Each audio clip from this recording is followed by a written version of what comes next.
Why can't I just pick one thing? Have you ever looked at your life and thought, why am I interested in everything, but committed to nothing? One week you want to learn guitar. The next, you're obsessed with psychology. Then it's business, then fitness, then art, then coding, then something else. Your browser has 47 open tabs. Your Notes app is full of half-started ideas. Your YouTube history looks like a buffet of completely different lives. And deep down, there's this quiet, uncomfortable question. What is wrong with me? Maybe you've even been told things like, you need to focus. You're too scattered. You just lack discipline. So you start believing the story that you're lazy, unmotivated, or afraid of commitment. But here's the truth most people never hear. Being interested in everything is not a character flaw. It's a psychological pattern, and it has a name. Today, we're going to unpack why your brain works this way, what's actually happening underneath the surface, and how to build commitment without killing your curiosity. Because the goal isn't to become less curious. The goal is to become more integrated. You're not inconsistent, you're high in openness, actually. Let's start with a big reframe. Most people who are interested in everything share a core personality trait called high openness to experience. This is one of the big 5 personality traits in psychology. People high in openness love novelty, get bored easily, think abstractly, are drawn to ideas, systems, and possibilities, feel excited by what could be. In other words, your mind is designed to explore. You're not a farmer. You're a hunter-gatherer. And modern society, it's built for farmers. It rewards specialization, long-term focus, repetition, linear progress.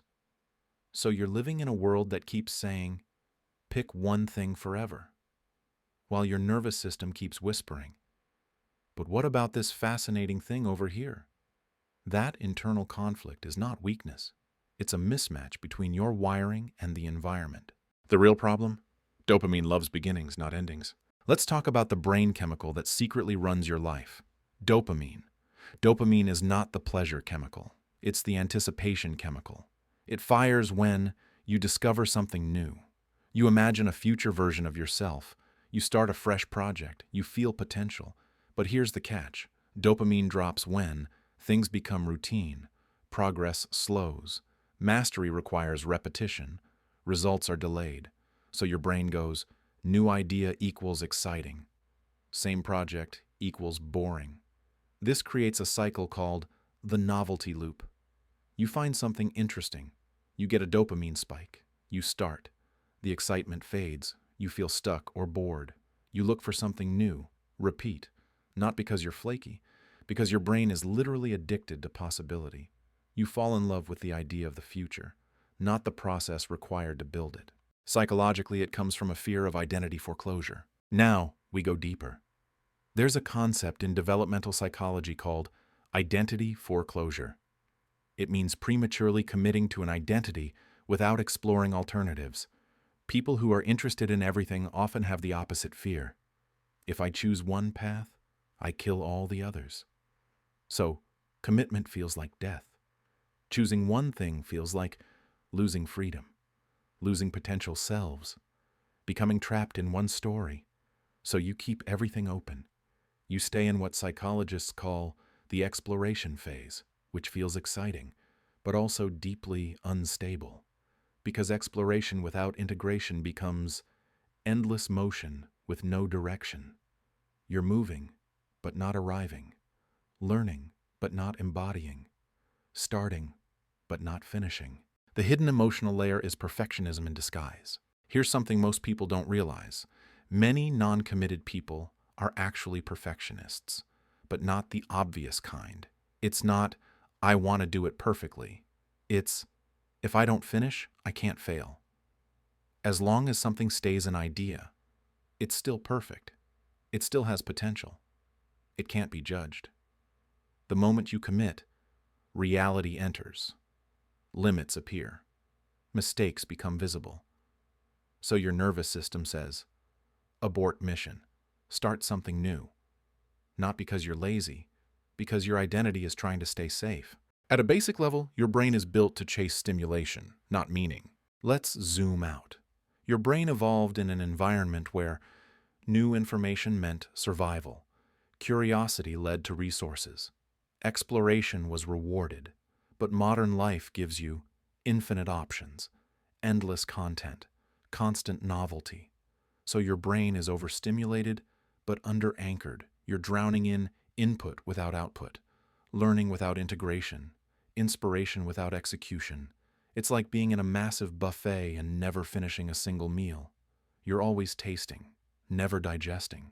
Tool 1 is the core and satellites model. Instead of forcing yourself to pick one thing forever, try this: core plus satellites framework. You choose one core path 2 to 3, satellite interests. Your core is the thing you commit to building long term, the identity you invest in, the skill you deepen. Your satellites are where curiosity can roam, where experimentation lives, where novelty is allowed. This works because you don't suppress curiosity, you structure it. Think of it like a planet with moons, not chaos, not rigidity, organized exploration. Tool 2 is the 12-month identity experiment. Here's a powerful reframe. Instead of saying, I must choose my life path, say, I'm running a 12-month experiment. For 1 year, you commit to one domain. You track progress. You allow yourself to be a beginner. You treat it as research, not destiny. At the end of the year, you can pivot, but you pivot with data, not impulse. This bypasses fear of being trapped, fear of losing freedom, fear of wrong choices, because it's not forever. It's just one honest experiment. Tool 3 is commitment as a nervous system skill. Most people think commitment is a mindset problem. It's not. It's a nervous system capacity. If your system is anxious, overstimulated, dopamine dependent, then stillness feels threatening, depth feels suffocating. So commitment triggers restlessness, self-sabotage, distraction. You don't need more willpower. You need fewer inputs, more embodiment, more boredom tolerance. Because boredom is where focus is trained, depth emerges, identity stabilizes. Tool 4 is building identity-based goals. Instead of, I want to learn guitar, use, I am someone who practices music daily. Instead of, I want to start a business, use, I am someone who builds systems. Identity-based goals work because you're not chasing outcomes, you're embodying traits. And identity creates consistency without force. Now, a few warnings and caveats. Now, some important nuance. If you have ADHD, high sensitivity, trauma-related nervous system dysregulation, then your pattern may be amplified. You may need external structure, accountability, somatic regulation, not just mindset shifts.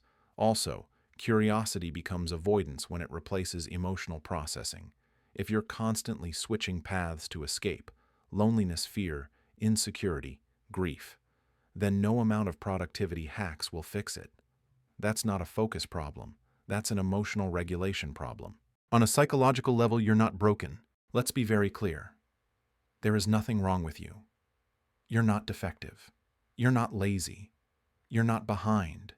You're just a high-openness nervous system living in a world that worships specialization. Your mind is a library, not a factory. And the goal isn't to shrink your curiosity. The goal is to anchor it, to give it roots, direction, embodiment. So your ideas become skills, your interests become impact, your potential becomes reality. The real transformation is this. The shift is not, how do I find the one perfect thing? The shift is, how do I build the capacity to stay? Stay with discomfort. Stay with boredom. Stay with uncertainty. Stay with imperfect progress. Because depth is not exciting at first. It's quiet. It's repetitive. It's slow. But it's also where mastery happens. Identity forms. Confidence stabilizes. At the end of the day, you don't need more options. You need more presence. So let's summarize. You're interested in everything because you're high in openness. Your dopamine system loves novelty. You fear identity foreclosure. You associate commitment with loss. The solution is not forcing focus. The solution is Designing a life that integrates curiosity with structure. Core plus satellites. 12-month experiments. Identity-based goals. Nervous system regulation. Not to become less you, but to become more embodied you. The version of you that doesn't just imagine life, but actually lives it. Before you go, I just want to leave you with one small invitation. If this resonated with you, I recommend downloading the guide. From Curiosity to Commitment, placeholder, or watching the next video, Why You Feel Lost Even When You're Highly Intelligent, placeholder. And this week, try just one thing. Choose one path. Not forever, just for now. And stay. Stay long enough to see who you become.